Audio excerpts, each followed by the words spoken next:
Welcome anew and welcome back, my YouTube anime cult followers. Today we are just talking about Kaiju number 8, chapter 70, and I gotta start off by saying, bro, Matsumoto was evil because he did not need to draw Toku's wedding like this, but it was awesome finally getting to see Jino Narumi in that number 1 suit. I think that this chapter can be broken up into 3 separate parts. The first part would be the wedding, the second part being the emergence of all these kaiju, and then the third and final part is just Jino Narumi as well as the deployment of all the Japan Defense Force. Now, starting off with the wedding, it was a great start to this chapter. Everything was beautiful and it honestly felt so wholesome. Me, myself, I just got married about a year ago. So seeing some of this kind of brought back some memories for myself even. But we see that Toku is getting ready for her big day while her dad is more nervous than she is to walk her down that aisle and finally give her away. It's gonna be another man that's taking care of her outside of her dad. But what's awesome about all of these wholesome moments that we're seeing is that Matsumoto isn't just using random characters or just drawing in random new characters. In chapter 69, last week's chapter, we actually saw that little girl in the beginning of the chapter was who Kafka saved way earlier in the story whenever he was first able to transform into Kaiju number 8. And now in this chapter, the girl who's getting married is actually the daughter of a colleague that Kafka worked with early in the Kaiju cleanup crew. And I'll put pictures of him up on the screen so that you can see him. But I think that stuff like this really helps us as readers just feel like this series is like one full circle. We're seeing like all of these different relationships and things affected in different ways. So I just love that Matsumoto isn't using random characters and he's giving us like these small side stories and telling us things without telling us things at the same time.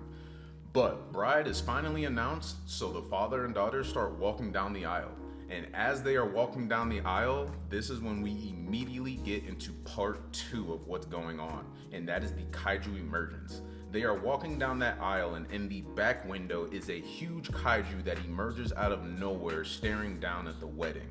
And this was terrifying for only the father and the daughter that could see the kaiju, while everybody else is turned around, only trying to pay attention to the bride. Right as soon as this happens, we fast forward and see that the Crisis Communications Center has actually just started getting phone calls from all over Japan that these kaiju emergences are happening everywhere. Even people that are sitting inside the Kaiju Crisis Center are more or less asking themselves, how the hell can we handle this many alerts happening everywhere, dog? And seeing this made me really reflect back to chapter 69, right? So whenever we were in the last chapter 69, that dark-haired kaiju that looked like a dark-haired kikoru, I just said dark-haired kaiju, but that kaiju that looked like a dark-haired kikoru and took on her form, right before she actually attacked and impaled everybody in her area, she said the words, "I was just about to call my friends." In this chapter, we see that all these alerts are happening all across Japan, right?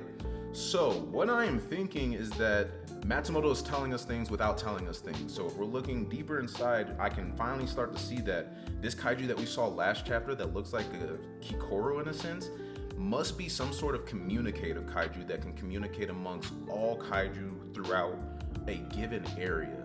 It's weird that this kaiju said, "I was just about to call my friends," and attacks all those people, and then right after those people are attacked, it's like all the kaiju all across Japan were all alerted that like, now is the time, let's get it. So now is like truly, like I said last video, the war is starting, but the war is here now. We are going to see all these kaiju attacking from everywhere. And what's scary is that since these kaiju are attacking from so many different places, we are going to have to deploy our defense force across many different areas. So depending upon how strong some of these kaiju are, they might have the upper hand in a lot of these battles, right?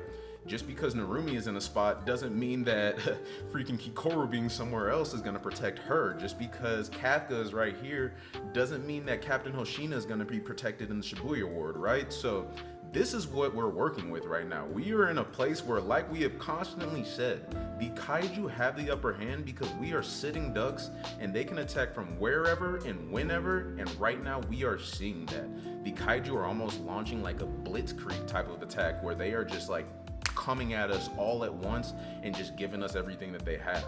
And what's even worse is we don't know what kind of kaiju forces they truly have. What if they have Daikaiju that are all the way up to like 9.7 fortitude level, 9.0 plus fortitude level? Shit, even if they are just like as strong as Kaiju number 9 was before he absorbed Isao, these are going to be things that we struggle with, right? Isao could barely take on Kaiju number 9 before he powered up. He didn't take him on, he lost. He got absorbed, bro.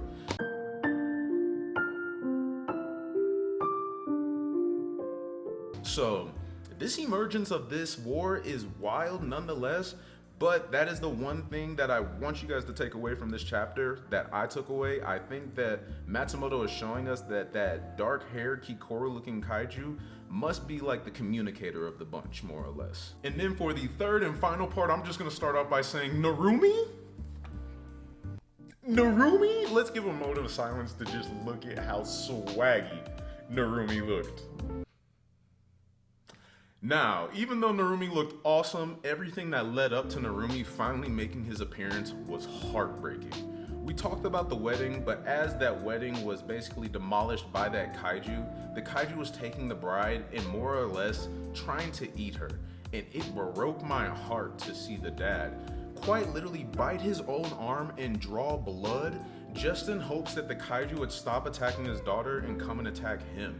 And whenever he freaking did that and that kaiju flung that girl up into the air, if you watch anime subbed, then you for facts, whenever you saw the dad yell stop, in my head I was just thinking, Yamino!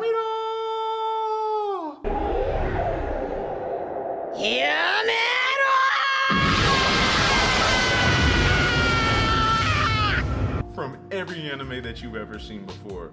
And right as soon as I thought Yamiro in my head, Juno Narumi comes out of nowhere doing what he does best, bro.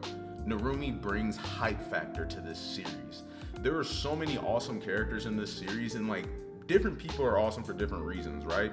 But Narumi more or less is that guy that is gonna make you laugh because he's very laid back, but right as soon as he flips that switch and it's time to turn up, bro, Narumi does what he did this chapter. Him coming in and standing in that bad boy stance in his freaking number 1 suit and having like that coat halfway down him, there's nobody in this series that is going to have a better tech suit than Juno Narumi. I am sorry. I don't care what the 3 suit looks like. I don't care what the 5 suit looks like. I don't care what the 7 suit looks like. Narumi is swaggy, boy. Like, Hoshina's the only other person that can compare. But that is the fanboy in me.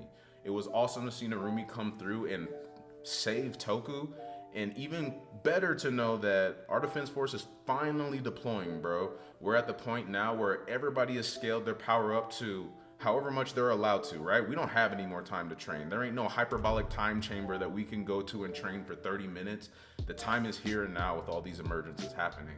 So we're really starting to get into the point now where I think even though the defense force is deploying, like I was saying earlier in this video, there's so many emergencies happening in so many different places that we are gonna get to see a lot of our defense force fight, but it's gonna be separate and smaller battles. So that's what's gonna be fun about this part of the arc. I think that we're gonna really get to see like how much each individual person in the defense force has come along. How strong is Hoshina now that he's been training with the number 10 suit? How strong is Kikoru now that she's been training with the number 4 suit? Now that Kafka's been practicing his strides and he basically knows how to use his kaiju body and human body better, how much longer will he not have to stay in that kaiju form, and how much more damage can he do in that kaiju form? How much colder is Mina Ashiro?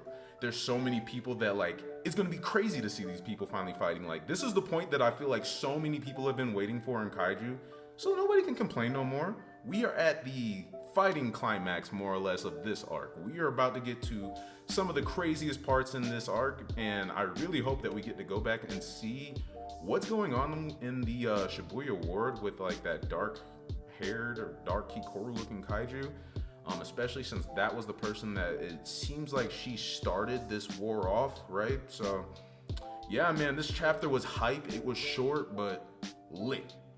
If you did watch and enjoy the full thing, arigato mas. And without further ado, I haven't hit y'all with a note in a minute, bro. Let me put y'all in game. Peace. That was bad, bro. That was bad. It is what it is.